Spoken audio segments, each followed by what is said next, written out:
right? So now we are going to the part B, right? First in the unit 2 was what we did about the anti-anginals, right? Now there is a unit 2 part B, and that deals with the diuretics, right? So basically diuretics are also the drug that actually relieve the hypertension, or that they lower the blood pressure, right? So the disease or the outcome or the mechanism of the drug will be almost same, right?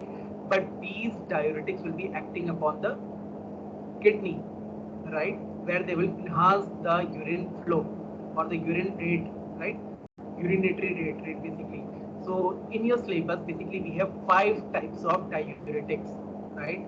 One belonging to the carbonic anhydrase inhibitors, the second belonging to the thiazide, then the loop diuretics, potassium sparing diuretics, and osmotic diuretics, right? So we'll be discussing about these 5 classes, right? But before going to that, we should know about something about the diuretic and how it regulates about the kidney, and how they actually regulate the blood pressure or they causes the hypertension, right?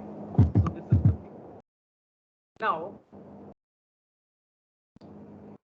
which is the organ which is actually responsible for the excretion of urine?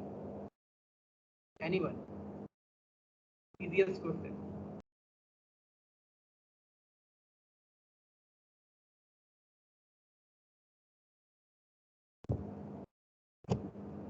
Guys, which is the organ which excrete out the urine? So urethra. Urethra to excrete करेगा, but basically the kidney will detoxify all the ingredient, and kidney will actually prepare the urine that will be excreted out through the urethra, right? So basically this is the thing. So kidney is major organ which is involved in removing of the extra waste and the extra water from the blood as urine, right? So basically the urine will be formed in your kidneys, right?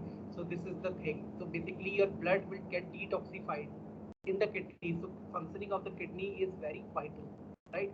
So the kidney removes the waste and the extra water from the blood, right, as urine, and help keep chemicals such as sodium, potassium, and the calcium balanced in the body, right?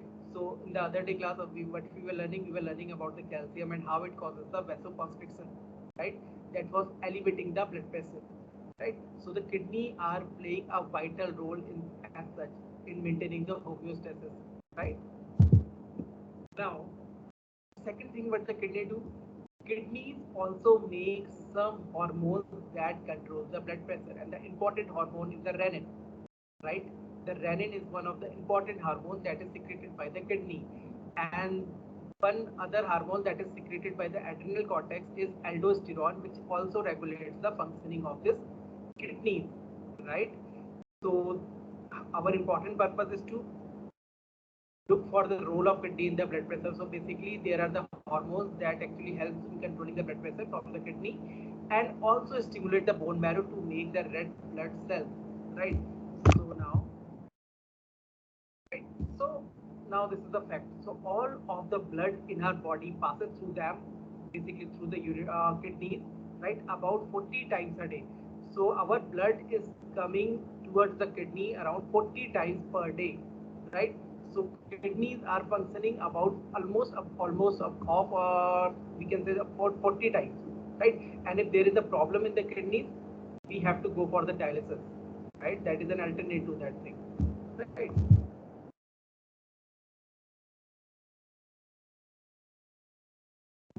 So the filtered blood goes back into the body. You might be knowing the kidneys are acting as a filtering agent, right? They are working as a filters, right? So what they are doing, they are actually bringing the blood to the kidney. Blood is basically coming through the arteries to the glomerulus, right? And what is happening? All the nutrient which is important for our body, that get reabsorbed back to the blood, right? But whatever we have, the excess waste like the urea or excess water or the excess ions, right, or the excess electrolytes, that get removed by the kidney, right? So kidney is actually keeping a balance, right? So we can say that the kidney is actually keeping a balance between detoxifying the waste and keeping the nutrients, right? So now Waste get turned into the urine, which collects in the kidney pelvis, a funnel-shaped structure that drains down a tube called the ureter to the bladder. Right.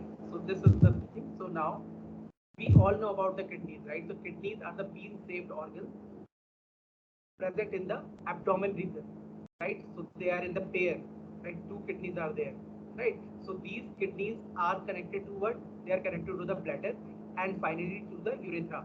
So basically, when the urine will be made in this machinery, in this kidneys, basically it will be stored in this bladder and it will be peed out through the urethra, right? So this is the thing. Now, see, whenever we talk about any organ, right? Any organ is made up of what?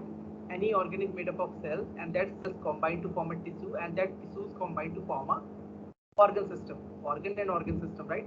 So basically, when we talk about the kidney, the basic unit or the basic cell that forms the kidneys are called the nephrons, right? So the nephrons are the tiny filtering unit of the kidney, right, which are actually doing the filtration job, right? This is the thing. So you should remember about the nephron, right? Now, whenever we talk about the urine formed by the three processes. One is the filtration. See, blood is the major circulatory, basically it is a circulatory system, right? So whatever the waste it is bringing, it is filtered in the kidney. Then there is a second process called the reabsorption. For example, there are some nutrients which body requires, right? They goes back into the body. So this is called the process of the reabsorption.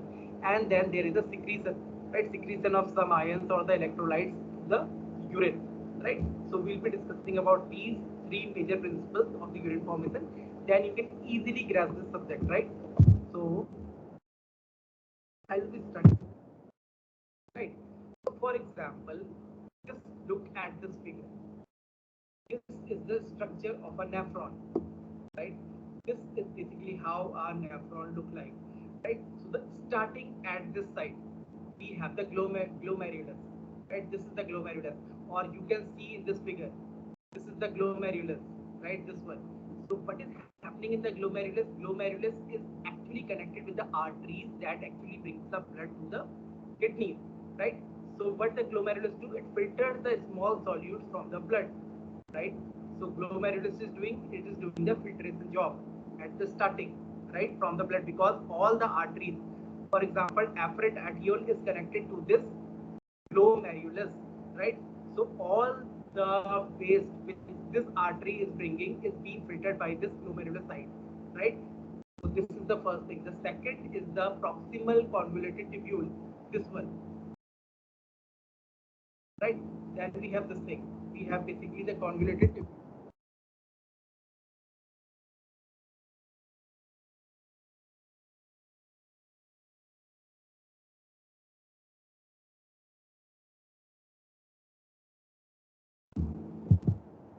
Audible, right? Guys, am I audible? Yes, sir. The second thing what we have the proximal convoluted tubule, right? So what it do?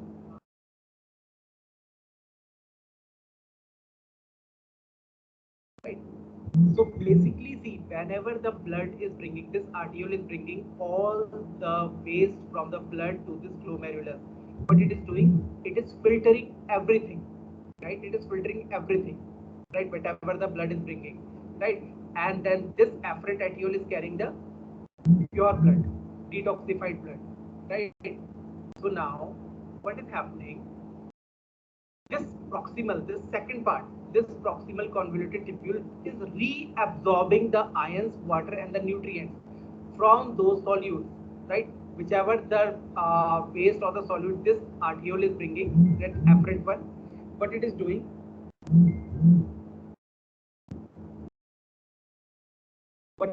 it is just submitting it to the glomerulus, and this proximal convoluted tubule is then selecting the particular waste that need to be excreted and the waste that it need to keep as a nutrient, right? So it is doing that thing. Then what we goes from this side and we have some loop of Henle, right? The loop of Henle. So basically it is an ascending loop and it is going upside, so it is a descending loop. So basically there are the two loops, right? The descending loop and the ascending loop. So basically the role of this ascending loop is to reabsorb the sodium and the chloride from the filtrate, right? The second thing, the descending loop of Henle is aquaporins allow water to pass from the filtrate into the interstitial fluid.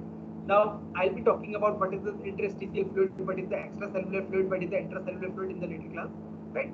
So basically, this descending loop of Henle is allowing the water to pass from the filtrate, right? It is having the capacity to again reabsorb some water, right? Then what we have the collecting duct, or we can also go to the distal tubule, right? In the distal tubule, what we do, it selectively secretes and absorbs different ions to maintain blood pH and electrolyte balance, right? So what this distal tubule is doing, it is maintaining the pH of the blood and the urine, right? For example, if we do not drink enough of water, what will happen? Basically, it causes some acidosis in our body, right? So we usually pee like very acidic urine, right? So this is the thing, right? Basically, distal tubule is associated with maintaining that pH, and how it is doing that thing? It is doing by maintaining the electrolytes balance, right? Then what we have the collecting duct. Collecting duct do what? It reabsorbs the solutes from the water from the filtrate, right? So now there is a word called the excretion. So what is excretion actually from the kidney, right? So excretion, basically the first is the filtration, right? Filtration will be occur in this glomerulus, glomerulus, right? Minus reabsorption, right? Reabsorption is occurring where? Reabsorption is occurring at the proximal convoluted tubule. It can occur at the distal tubule. It can occur at the collecting duct, or it can occur at the loop of Henle, right? So now filtration minus reabsorption, right? And plus secretion, right? The blood also have some capacity, or the extracellular fluid also has the capacity to secrete some ions, or secrete some hydronium ion, or even the sugar molecules along with some amino acids. For example, in the cases of the diabetes, when the sugar rises very high to a very high level, what happens? Normally, the sugar do not get excreted out with the urine, but in the severe cases of the diabetes mellitus, we can even see the content of sugar in the urine, right? So that is called the secretion, right? So excretion is all about the filtration minus reabsorption plus secretion, right? So this is very clear. I think this is clear to all, right? So now I'll be discussing these points. First is the filtration, right? We have talked about the filtration. So during filtration, what is happening? During filtration, blood enters the afferent arteriole, right? That artery, right? And flows into the glomerulus, right? So what will happen in the glomerulus? The glomerulus will filter the blood components, right? So this is the thing. So it will filter the blood component such as water and the nitrogenous waste. What is the important nitrogenous waste? It is urea, right? So basically, these water and nitrogenous waste will move towards the inside of the glomerulus, and the non-filterable components such as cells and the serum albumin will exit via the afferent arteriole, right? So what it is doing, this glomerulus is selectively doing what? It is selectively removing the or collecting the solute which are as a waste like the water or the nitrogenous waste, right? But at the same time, what it is doing, it is allowing the passage of the cells and the serum albumin, right? So which are very vital for our body, right? So now this is the fact. Normally, about 20% of the total blood pumped by the heart, right? 20% of the total blood, almost about this 100% of the total blood which is pumped, the 20% of total blood goes to the kidney every minute. 20% of it goes to the kidney every minute and undergoes the process of the filtration, right? So this 20% amount of blood which is going to the kidney is called the filtration fraction, right? The second mechanism was the reabsorption, right? So glomerulus has done what? Glomerulus has removed some water and the excess solutes. However, it has allowed the passage of some nutrients and some serum and the albumin, right? So the second step is the reabsorption. Reabsorption means to absorb again, and where it will absorb again, it will again reabsorb to the blood, right? The next step is the reabsorption, during which the molecules and the ions will be reabsorbed into the circulatory system, and the circulatory system is the blood, right? So basically, if a body thinks that that the body requires some nutrients again, so what it will do? It will reabsorb those nutrients, right, from the glomerulus. So basically, the fluid passes through the component of the nephron, and see whether this reabsorption will occur. This will occur at the proximal distal convoluted tubule and loop of Henle and the collecting duct, right? So these three portions of the nephron will be responsible for the reabsorption of water and the ions, which are actually initially removed as a fluid, right? Which are initially removed as the fluid. So in the collecting duct, now when the finally the urine on the along with the waste goes to the collecting duct before going to the urethra, right? Secretion will occur before the fluid leaves the ureter to in the form of the urine, right? So the third step will be the secretion, right? So what we have till now, we have the filtration, we have the reabsorption, and then after the reabsorption we have the secretion, right? So secretion actually occurs in the collecting duct, right? So during the secretion, some substances, right? Now there is a need to maintain the pH also, right, of the urine as well as the blood, right?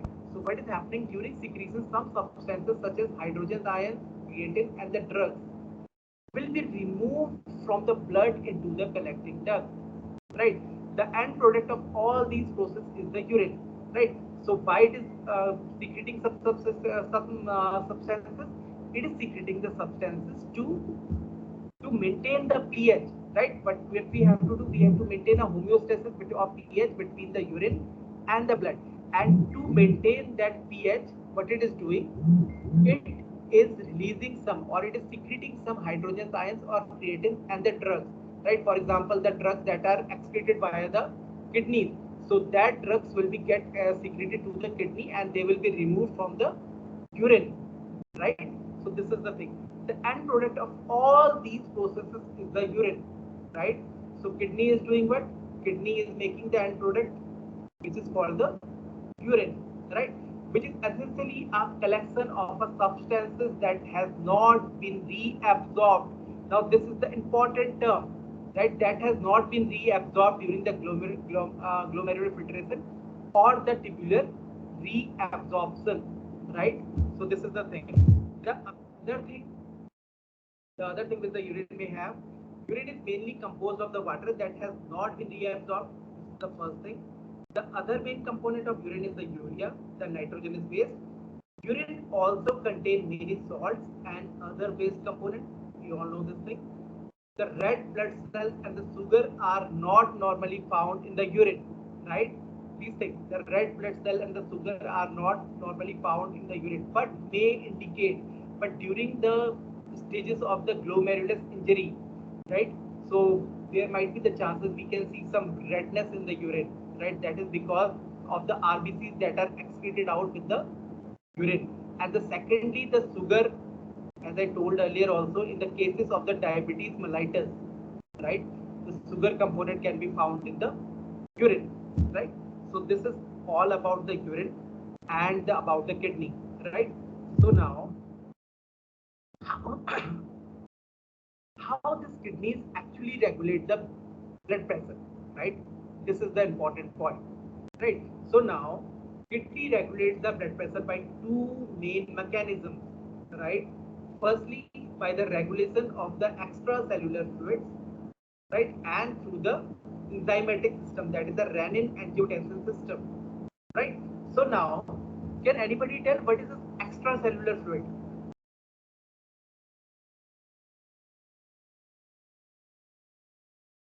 See, for example, if we have a cell, suppose I say this is the cell and this is the nephron. Nephron is the cell, right? Nephron is the basic unit of the kidney, right? So if this is the cell, right, the fluid inside is called the intracellular fluid, right? It is called the intracellular fluid, as the fluid outside of this cell. This reason, right? It is called the extracellular fluid, right? And the fluid in between the border or in this periphery of the cell, it is called the interstitial fluid, right? So this one intracellular, this one extracellular, and on the border is the interstitial, right? So now, how the kidneys are regulating the BP? They are regulating by the regulation of this extracellular fluid.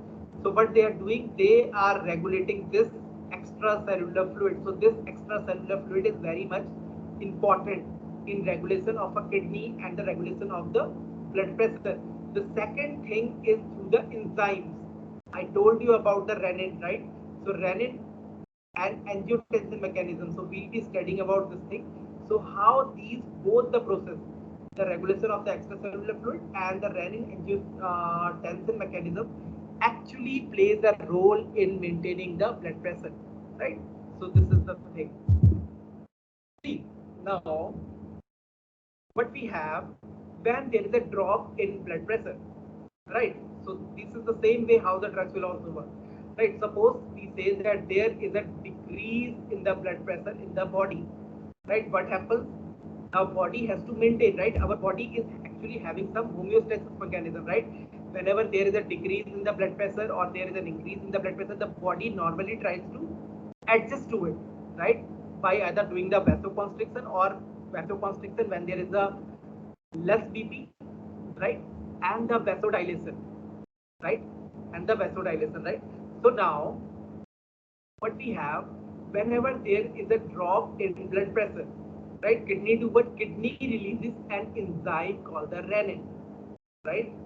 The kidney releases an enzyme called the renin, and this renin is doing what? It is interacting with the enzymes of the liver, right? Our all the organs are actually corroborated, they work together, right? We all know this thing, right? So now our liver is doing what? Liver is releasing the angiotensinogen. This is an enzyme. So this renin is converting this angiotensinogen to the angiotensin 1, right? So this kidney renin is converting this angiotensinogen to angiotensin 1, right? This is an important point. This may be asked in the GPAT exam, right? About the specificity of this enzyme. So basically this renin will act upon this angiotensinogen to release the angiotensin 1, right? Now the second part will be played by the lungs, right? So the lungs will do what? Lungs will release the ACE, right? What is that ACE?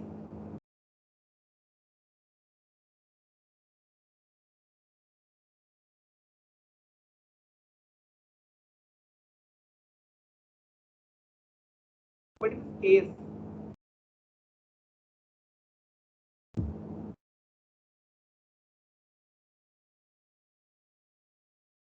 Angiotensin converting enzyme. Great, good, good. So basically, it's an angiotensin converting enzyme. So this angiotensin converting enzyme is doing what? It is acting about on the angiotensin 1, and it is converting the angiotensin 1 to the angiotensin 2, right?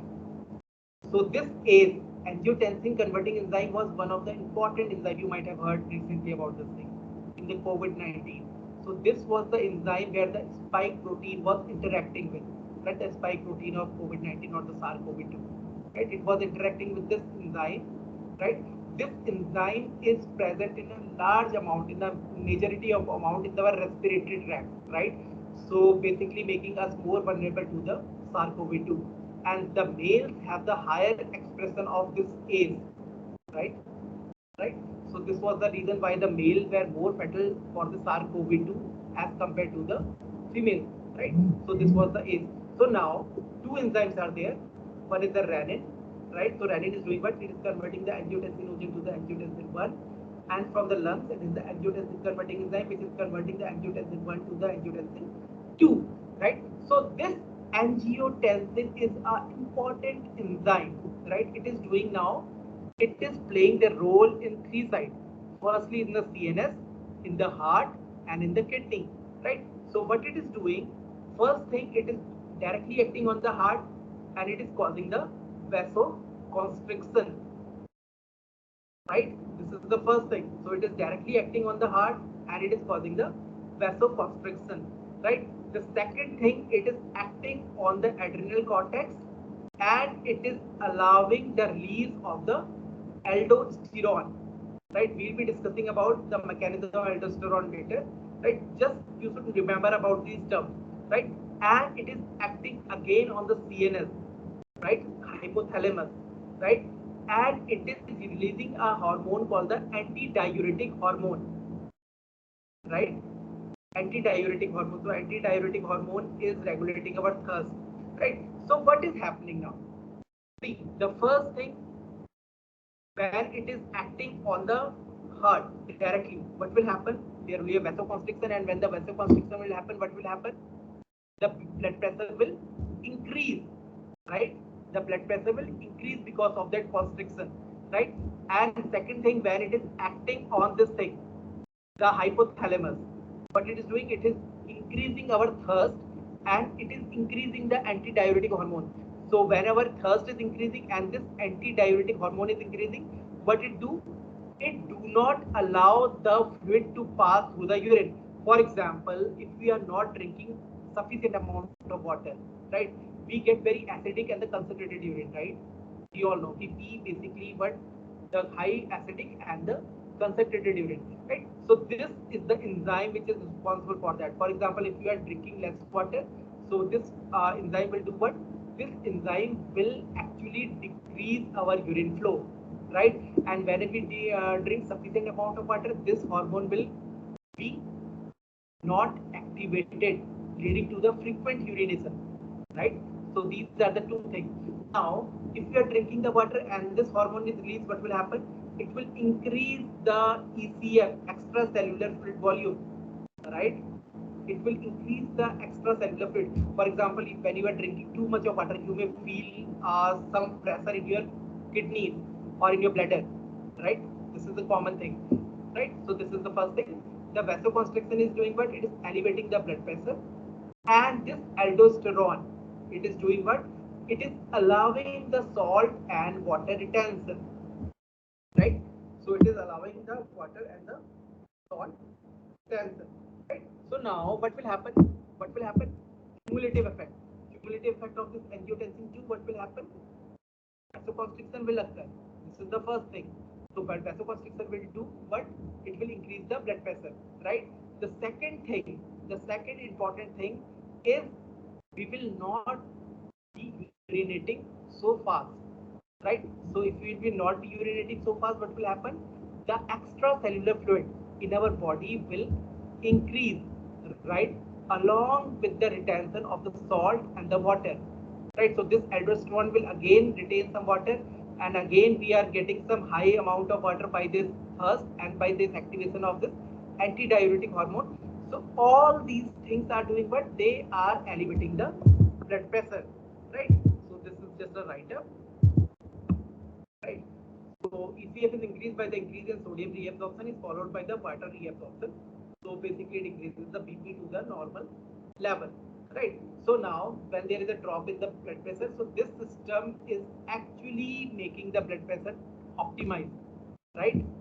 This is the common thing, right? Now think, if our kidneys are not functioning that well, what will happen in that case?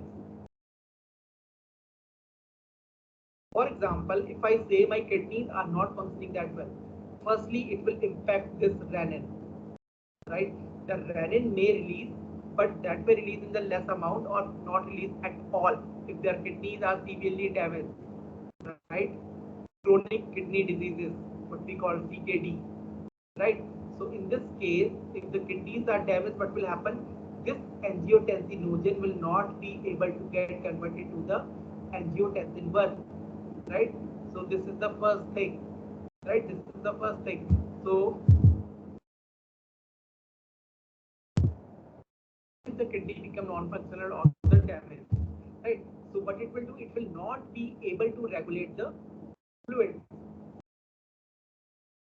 So it will not be able to regulate the fluid and the electrolytes level leading to the increased blood pressure and the hypertension. So basically, if our blood pressure will be elevated, right, or if it is very high, so that will not be come under control, right, because of the non-functional or the damaged kidney, right? If the renin flow is, if the, see, basically when there is a damage to the kidney, the renin expression get increased, right? So if the renin expression is getting increased, what will happen? What will happen? It will convert what angiotensinogen to the angiotensin 1, and that angiotensin will be converted to the angiotensin 2, and what it will do? It will causes the vasoconstriction, right? But there are some other cases also in which the renin concentration get lowered, right? And when the renin concentration is lowered, what will be experiencing? We'll be experiencing what? We'll be experiencing a slow heart rate or the lower BP, less BP. So less BP and the high BP is both a problem, right? So in this class, in this unit diuretics, we will be basically talking about the controlling the high blood pressure, right? We will be basically talking about the controlling the high blood pressure, which is also called the hypertension, right? So this is the thing. So tomorrow I'll be starting with the diuretics, right? I'll be starting with the drug, right? So again, this is the thing. This is the thing, right? So basically, this is the glomerulus, right? So basically, this is the renal corpuscle where the blood is coming and it is filtering out, right? Then what we have? We have a proximal convoluted tubule where the reabsorption and the secretion are occurring, right? So this is the thing. Then what we have the loop of Henle. This is the descending one and this is the ascending one loop. And what we have? We have the distal convoluted tubule, right, where the reabsorption again occurs, right, finally.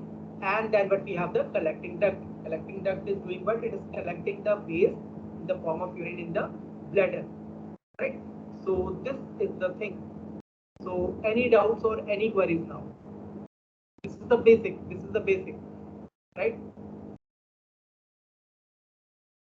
So tomorrow I'll be discussing about the mechanisms why this kidney is formed. What are the important enzymes and how these diuretic actually inhibit them, right? So tomorrow we'll be discussing about this thing. So any doubts? Any doubts or queries?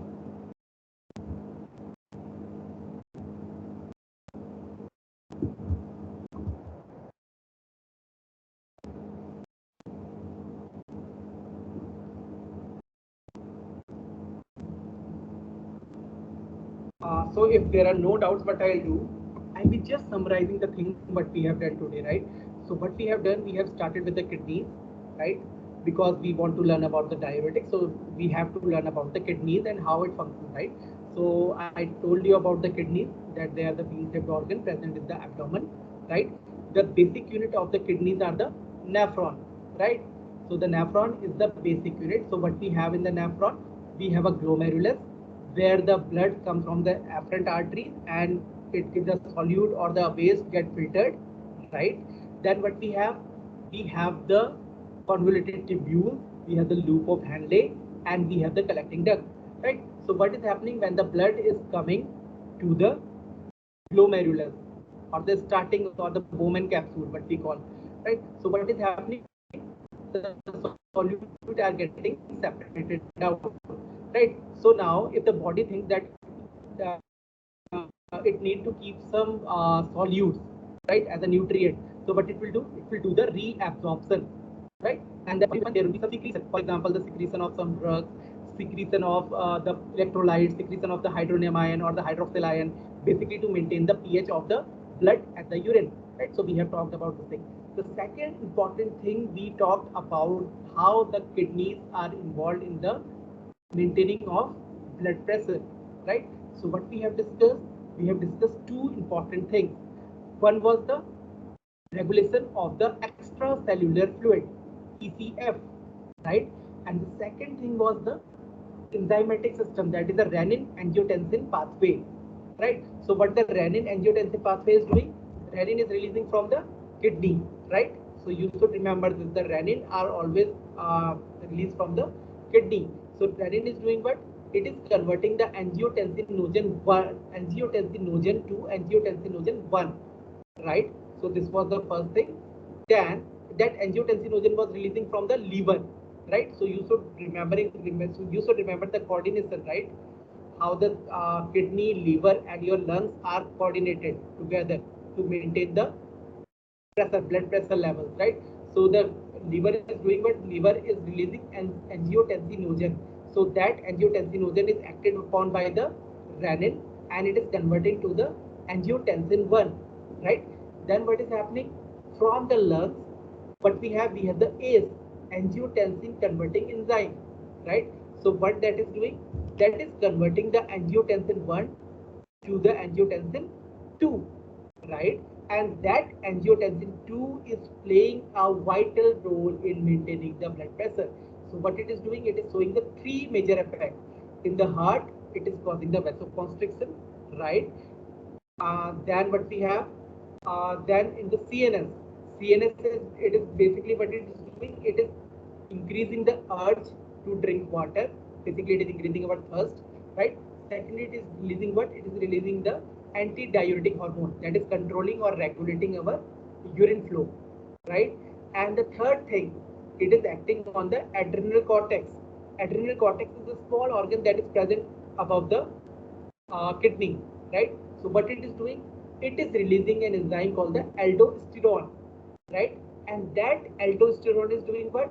That aldosterone is allowing the reabsorption of sodium and the water, right? So what is happening in our body? In our body, two things are happening. One is the vasoconstriction is happening, and the second thing, there is an increase of water along with the electrolytes, right? So the two things are happening in the body when there is a regulation of the blood pressure, or when the blood pressure is elevating, there is a vasoconstriction and our water is increasing. So that water is basically called the extracellular fluid, right? So that is increasing. Now basically we need to, if we want to lower the blood pressure, what we need two things, right? Firstly, we have to, that the first thing is to combat that vasoconstriction. So how we can do that? By taking the vasodilators, right? We have talked about the vasodilators, right? So there were two categories of the drug, organic nitrates and the, क्या था दूसरा category, calcium channel blocker, right? So the first was the organic nitrate, calcium channel blocker, and there was one drug also that was the phosphodiesterase inhibitor, right? The second thing now is the excess of water, excess of fluid with the nutrients or with the electrolytes, right? We have to remove them also, and to remove them, we have another category of the drugs that are called the diuretics, right? So this will be, I'll be summarizing till here, and tomorrow I'll be discussing about the drugs, right? How they actually allow the passage of the urine, or how they allow the decrease of pressure, or how they remove the excess water, extracellular fluid, right? How they actually regulate the extracellular fluid, right? So this was all about the introductory class on this thing, the diuretics, right? So any questions or doubt from your side now?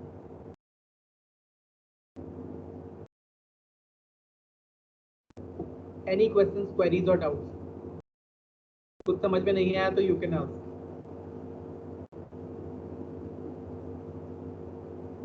Okay, so no one is responding. So no one is responding means everyone has got everything, right? So now, then thank you for joining the class, right? Have a very good day. Thank you, sir. Thank you. Thank you.